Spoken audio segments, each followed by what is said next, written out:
ఇక చంద్రకళ వాళ్ళ ఇంట్లోనైతే వరలక్ష్మి వ్రతంకి అంతా రెడీ చేస్తూ ఉంటారు. ఇక వరలక్ష్మి వ్రతంకి అన్నీ రెడీ చేసి చంద్రకళ అయితే పంతులు గారిని అడిగేసి అన్నీ చెప్తూ ఉంటుంది. ఇక శాలిని కూడా అన్నీ రెడీ చేస్తూ ఉంటుంది దగ్గరుండి. చాలా ఆనందంగా చంద్రకళ పూజకి అన్నీ రెడీ చేస్తూ ఉంటుంది. ఇక శాలిని కూడా చాలా హ్యాపీగా ఫీల్ అవుతూ ఉంటుంది. ఇక అక్కడికి వచ్చిన శ్యామల వాళ్ళైతే ఒకరి మొఖాలు ఒకళ్ళు చూసుకొని ఏం చేయలేక అలా చూస్తూ ఉంటారు. ఇక చంద్రకళ, శ్యామల వాళ్ళిద్దరైతే పూజకి అన్నీ రెడీ చేస్తూ ఉంటారు.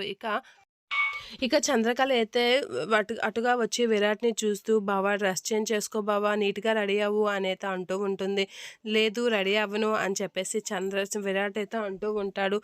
"ప్లీజ్ బావ, బావ ప్లీజ్ బావ" అనైతే రిక్వెస్ట్ చేస్తూ ఉంటుంది. "లేదు చంద్ర" అని చెప్పేసి సైగ చేస్తూ ఉంటాడు విరాట్.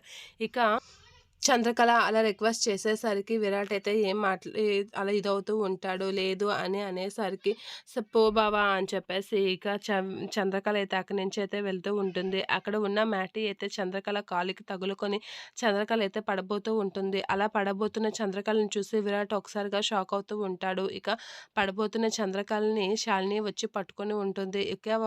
ఒకసారిగా చంద్రకళ షాక్ అవుతూ ఉంటుంది.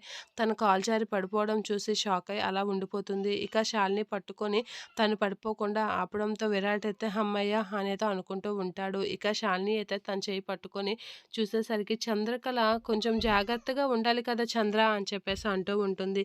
ఇక శాలిని తనని కాపాడడం చూసి షాక్ అవుతూ ఉంటుంది చంద్రకళ. అలా శాలినిని చూస్తూ ఉండిపోతూ ఉంటుంది. ఏంటి శాలినియేనా అనైతే షాక్‌లో అలా ఉండిపోతుంది చంద్రకళ.